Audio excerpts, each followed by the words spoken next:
నంబూరులోని గోకరాజు గంగరాజు స్టేడియంలో national T20 blind cricket tournament అట్టహాసంగా ప్రారంభమైంది. హైకోర్టు జడ్జి కృష్ణమోహన్, సాబ్ చైర్మన్ రవి నాయుడు అతిథులుగా హాజరై పోటీలను ప్రారంభించారు. విభిన్న ప్రతిభావంతులైన క్రీడాకారులను కూటమి ప్రభుత్వం అన్ని విధాలుగా ప్రోత్సాహమిస్తుందని చెప్పారు. రానున్న రోజుల్లో పారా అథ్లెటిక్స్ అందులో 100 మందిలో ముగ్గురికి ఉద్యోగ అవకాశాలు ఉంటాయని తెలిపారు.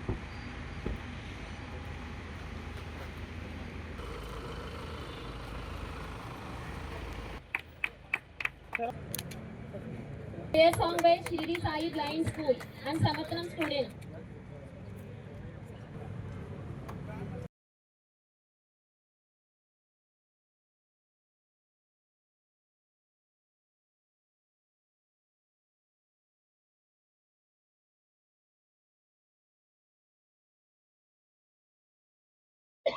My humble namaskars and congratulations to the organizers, the players, and every one of you who are participating in this IndusInd Bank Nagesh Trophy.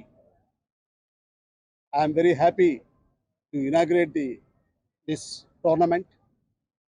I congratulate every player participating from different states to have a good success and good performance in the trophy.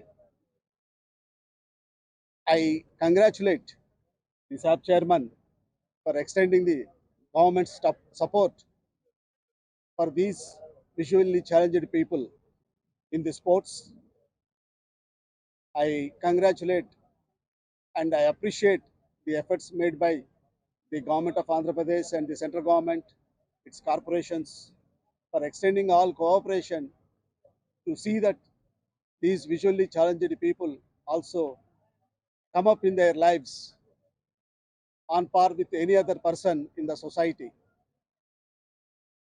Indeed, these visually challenged persons, ignoring their disability, ignoring their disadvantage, they are converting into an advantageous situation for them to come up in their lives with their strong determination and persuasion, for which I am very happy to support them in all aspects.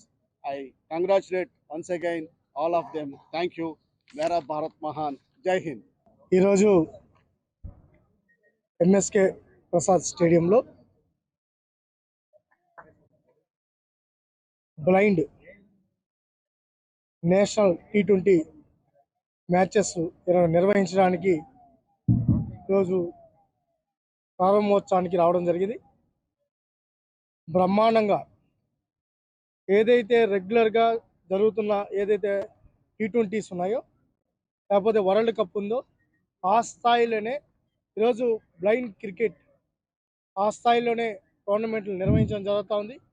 తదనుగుణంగా కూడా మనం చూసాం, మొన్నే టీ20లో మన మహిళా team బ్రహ్మాండంగా రాణించారు, గెలిచారు. గెలిచిన తర్వాత ఈరోజు దేశంలో ఉన్న ప్రతి క్రీడాకారుడికి వాళ్ళు ఆదర్శంగా నిలబడ్డారు.